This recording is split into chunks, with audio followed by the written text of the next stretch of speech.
Bonjour Laurence, bonjour à tous. En effet, ça s'agite côté supporter. Bonjour Karim Attab. Salut Marc, salut à tous. Jour J-1 avant ce Benfica OM de demain soir avec une gestion très spéciale côté préfecture des Bouches-du-Rhône. Karim, est-ce que tu peux nous faire la chronologie des décisions prises concernant l'accueil des supporters de ce quart de finale de Ligue Europa ? Une gestion catastrophique, oui, je suis d'accord, avec beaucoup de problèmes qui se sont enchaînés les uns après les autres. Depuis hier après-midi, on a déjà eu, pour démarrer, un arrêté préfectoral interdisant la présence des supporters de Benfica à Marseille le jeudi 18 avril pour le match retour au niveau du périmètre autour et à l'intérieur du stade Vélodrome, mais ce n'avait pas valeur obligatoirement d'une interdiction de déplacement, puisqu'on attendait également que ça bouge au niveau du ministère de l'Intérieur pour officialiser tout ça. La réaction du club de Benfica n'a pas été très longue à arriver. Hier à 20h34 exactement, on est précis, le club de Benfica a sorti un communiqué dans lequel il affirmait que les places de stade qui étaient dévolues aux supporters marseillais avaient été annulées, désactivées. Le problème, c'est qu'il y a pas mal de supporters marseillais qui sont déjà à Lisbonne depuis hier, voire avant-hier. On parle d'un nombre de 300 à 500 supporters, et surtout que les autres supporters qui doivent partir aujourd'hui et demain, eux, n'ont pas du tout l'intention de zapper ce déplacement, quand bien même ils n'ont pas la place. On espère véritablement que le bon sens va l'emporter, en sachant, Marc, que l'explication la plus plausible aussi aujourd'hui, c'est que un club n'a pas le droit d'interdire l'accès à son stade à d'autres supporters. Une entité, une institution, la préfecture, l'ambassade, le maire peut-être de Lisbonne, je ne sais pas. Il a le droit, l'UEFA a le droit aussi, mais le club de lui-même n'a pas le pouvoir logiquement de pouvoir empêcher l'accès au stade aux supporters. Donc on en est là, l'Olympique de Marseille est en train de travailler d'arrache-pied. Je crois que Pablo Longoria en fait vraiment un cheval de bataille. Il fait son maximum, le président de l'OM, pour que les supporters soient surtout en sécurité à Lisbonne, et ensuite qu'ils puissent assister au match demain soir à 21h. Alors en effet, parce que beaucoup de supporters, comme tu le dis, viendront quand même autour du stade, autorisation ou pas autorisation, confirmation ou pas, le risque d'avoir de la tension et des incidents est très très important.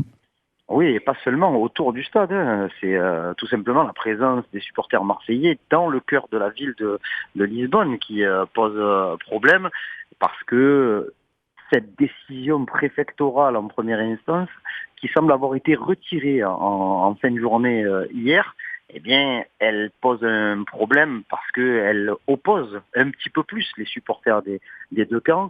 Les amoureux du Benfica Lisbonne se demandent pourquoi eux n'ont pas le droit de venir à Marseille, alors que le mal est déjà fait pour les supporters olympiens. Je le rappelle, entre 300 et 500 étaient déjà présents hier soir. Et je ne te dis pas la marée bleue et blanche qui va déferler entre aujourd'hui et demain, puisqu'on parle de 3 à 4 000 supporters présents. Alors il y en a certains, mais je pense assez peu, qui avaient souscrit à une assurance annulation au niveau de ce déplacement.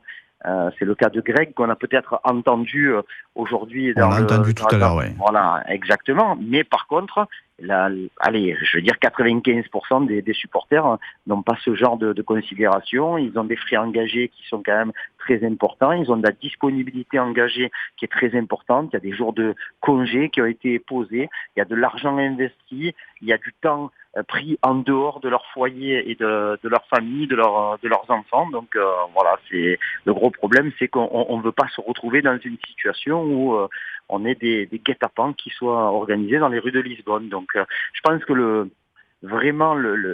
la chose la plus importante, c'est celle-là, garantir la sécurité des supporters de l'OM à Lisbonne. Et là, aujourd'hui, je peux pas, je parle en mon nom, juste, je suis pas assuré à 100% que ça puisse être le cas. Alors ça, c'était effectivement la très mauvaise nouvelle avant ce quart de finale côté supporter. Très rapidement, est-ce qu'on a de très bonnes nouvelles ou de bonnes nouvelles tout court côté sportif pour le match de demain soir?